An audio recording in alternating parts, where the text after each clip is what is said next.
This video right now is going out to Phillip Defranco, who apparently, after 3 days, has finally covered the Project Veritas information. All right. Now, I'm on a live stream right now with about 2,100 people here hanging out, and they said, hey, Jeremy, you need to apologize. Some people said, Jeremy, you need to apologize. Phillip Defranco covered Project Veritas.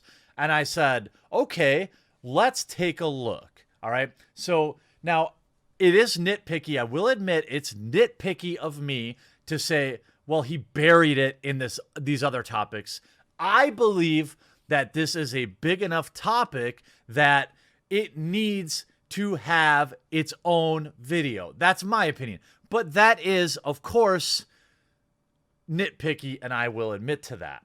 Now, I'm just watching your video right now with thousands of people where you, what appear to, okay, it appears you are trying to debunk this data, and you clearly have missed you are either lying or you didn't bother doing the most simple thing, using an incognito window, allowing your own search history to bias the results. Okay, so here you say was doing anything to make the results less algorithmically unfair for that CEO example. So we simply type CEOs into Google Images, and as you can see, you do get images mainly of men, though it does suggest woman as a suggestion. Okay, first of all, hello, McFly! Look in the upper right corner here. What is this? This means that you are logged into Google. Dude, I can see plainly that you are logged into an account. You did not do an incognito search, you moron. All right, so if you have a news organization, you have $20,000 a month funding a news organization, and you didn't do the absolute most basic. So I, just lowly old Beardo in my basement, who isn't running a multi-million dollar news organization, Brain Franco, decided to do a incognito search like anyone else would, and this is the results I got. First of all, if we remove the images, let's just look at the top line, okay? And by the way, so everyone knows, Phil is trying to debunk Project Veritas in saying, well, Project Veritas claimed in terms of algorithmic unfairness. So it was described as the following. They used the example.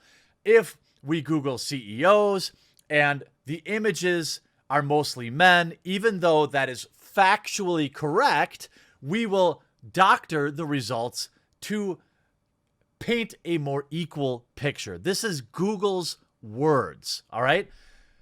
Let's remove the groups. We have 1 woman, 1 man, 1-to-1. Now we have 2 women, 1 man, 3 women, 1 man. So you had 3 women you actually have more women featured on the top line than men. Okay? So they are absolutely doctoring this. All right? And then you go on. Oh, I can't even believe you were this stupid. Okay? So then we go into this, your next attempt to debunk this. Term. But still, the source also says that Google is furthering an agenda in its search suggestions. When typing women can, they got things like vote, do anything, fly. When typing men can, they got have babies, cook, and get pregnant. And so they say that this is furthering a progressive agenda. We also typed those phrases into Google to see if those results were universal. And what we found is that there was actually a fair amount of overlap, but we also saw other results as well. Another search. You did, Phillip Defranco. Okay, well, here I am using an incognito window. Men can. Oh, it's literally the exact same list they presented. Imagine my shock. How about women can? Women can vote, be candidates for presidents, canvas shoes, fly. Women can do it. Women candidates 2020. You can see, okay, in terms of women, I'm sorry, if I do the space, You have women can vote, women can fly, women can do it, women can do anything, women can be drafted. If you put the space in, it's literally the exact same results that Project Veritas gave you. Why are you trying to debunk this, Phillip Defranco, Big DeBrano? Why are you trying to debunk this and basically sin mistake of not going incognito? Example that they used was typing Hillary Clinton's emails are versus Donald Trump's emails. And for Clinton, it gives no suggestions, but for Trump, there are some suggestions. According to this anonymous source, they say that there is a reason for this. Well, according to them, well, did you try it? I don't think you tried it. Hillary Clinton's emails is a conspiracy theory, and it's unfair to return results based on her emails. And that source goes on to say that they are training AI to turn results like this. So we also tested this as well. We got no suggestions for Hillary. We did get suggestions for Trump. And while it's being mentioned here... Okay. Okay, so they were 100% right again. No big deal. Well, just watch my hands. If you're watching my hands flail around the screen nonstop, you won't be able to see all the total and utter baloney coming out of my mouth. Here, right, is the autocomplete, the suggestion feature. I think something that's also important to note here is what results you actually get with a search. Because when we searched Hillary Clinton's email, #1 at the top was WikiLeaks, followed by NPR, Politico, Wikipedia, and a recent Fox News article. Right, so if the argument is that they're trying to hide bad information about Hillary Clinton, it would be weird for Google to go, hey, here's the... Dude, bruh, are you kidding me right now, DeFranco? I feel like the people watching my live stream right now knew this was going to get me fired up, and they're just getting me to dance like a puppet. Are you literally saying, well, they clearly doctored the autocomplete, but the search engine still kind of works if you go and you click enter? Why would anybody click enter when you're telling them up front that nobody cares? When you aren't suggesting anything, what is the implication? By the way, I run a search and marketing agency. Phil, like you run an advertising agency, so you should understand this too, okay? If I'm seeing no autocomplete suggestions, the implication is that it is not a highly searched term. There's not a lot of interest in it. So that in and of itself will deter people. Obviously, if they omitted it from the search results, you'd have a bit more of a smoking gun in terms of the censorship. So imagine that.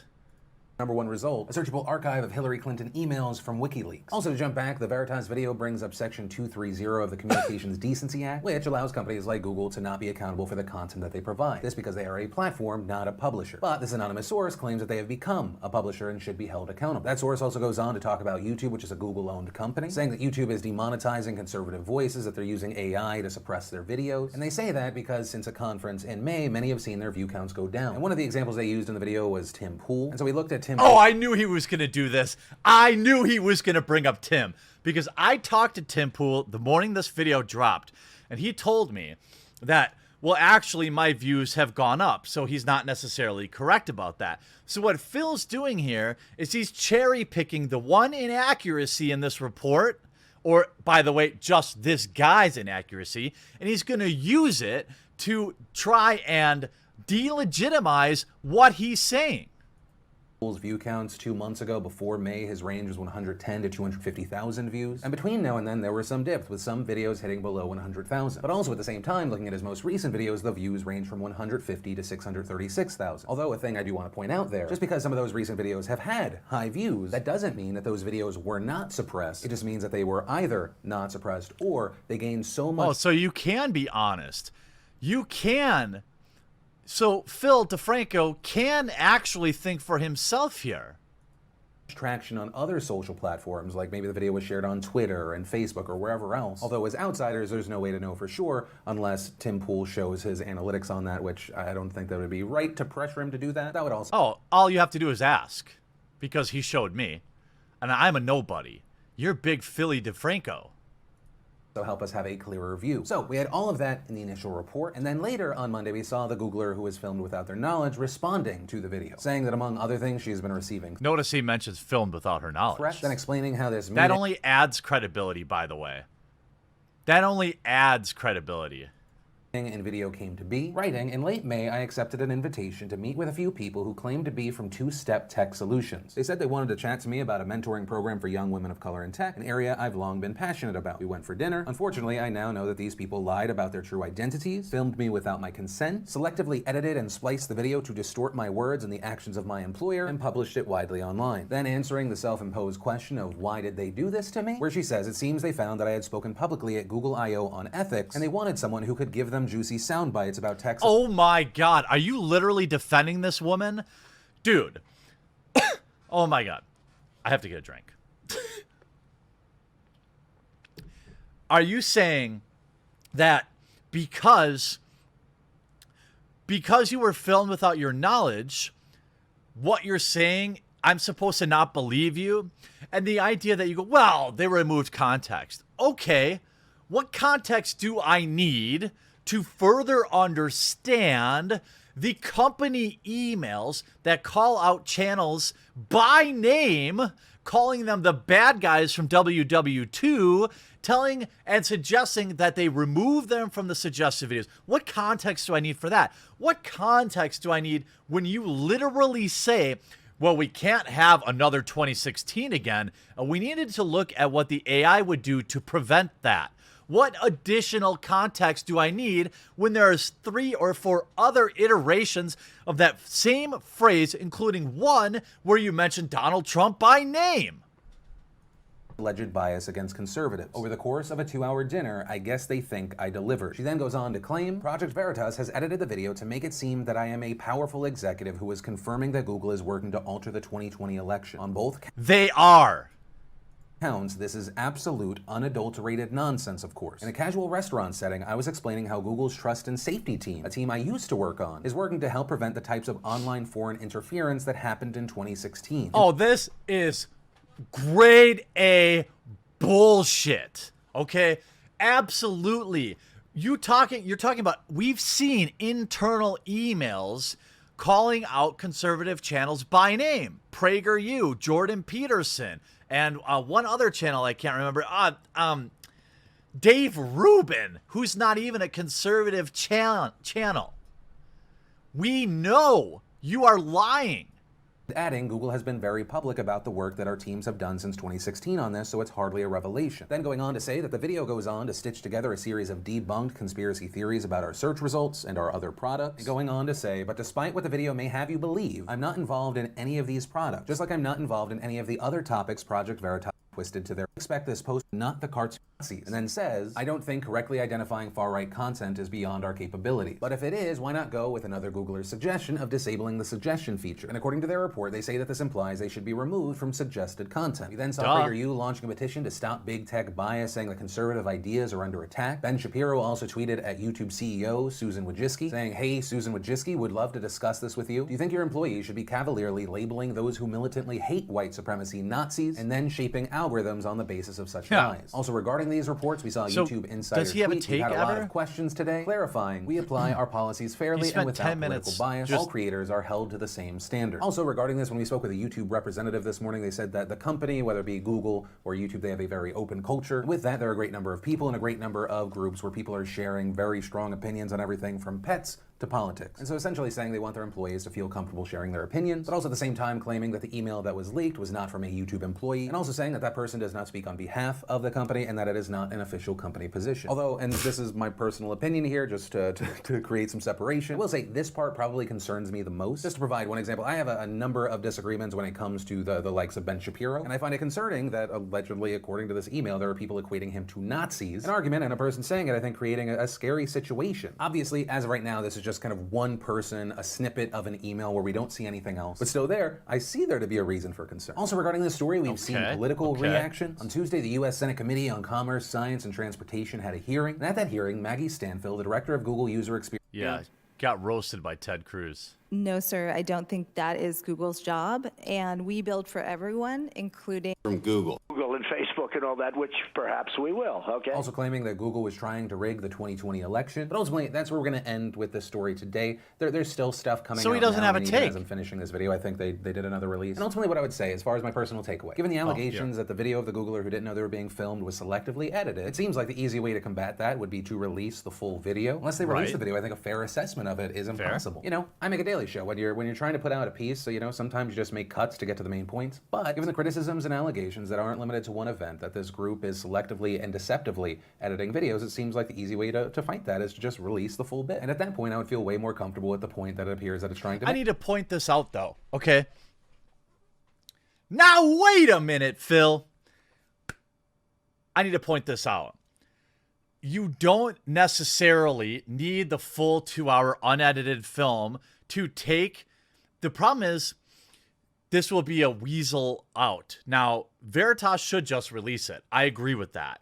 But you have her in 3 or 4 situations rephrasing the exact same thing. So it's not like there was just this one off-the-cuff comment. It was the same comment rephrased 3 or 4 different times. Then you can take that same comment. Let's say you can only apply, you can use, what I do is I apply essentially a weighted trust average, right? So when they had the dude on screen who was like shaded out and his voice augmented and he was saying some things, I applied only a 10 or 15% trust variable to that. I'm just giving an example, right? Because I don't even know if that's a Google employee. I don't know who it is. It could be an actor, all these things, right? Is it an ex-employee looking to grind an axe? I don't know. Now, when I have a video of an employee saying something, okay, now maybe I apply a 40 to 60% trust equation or trust score to that, okay? And I'm curious if, by the way, you know, once the full video is out there and my in-ear reporters are telling me that it is out there, I haven't verified that yet, but what else do you need? We have internal emails. We have the clips from Veritas. We have the blacked out ex-Google employee. We have the documents where you have literal how to protest the president.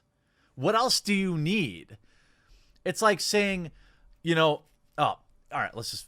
Otherwise, I'm incredibly skeptical of video that the context is given to me. It is obviously edited because at times when done by someone that is trying to push a narrative, you can mislead a lot of people. I've been burned in the past. Yeah, I think it's going to be interesting to see what else. Dude, you're about to get burned today, homie. Because I'm going to release this video around 10 a.m. Central on Friday. And I have a feeling everyone that's watching it is going to come back and be sharing it on their social media as well.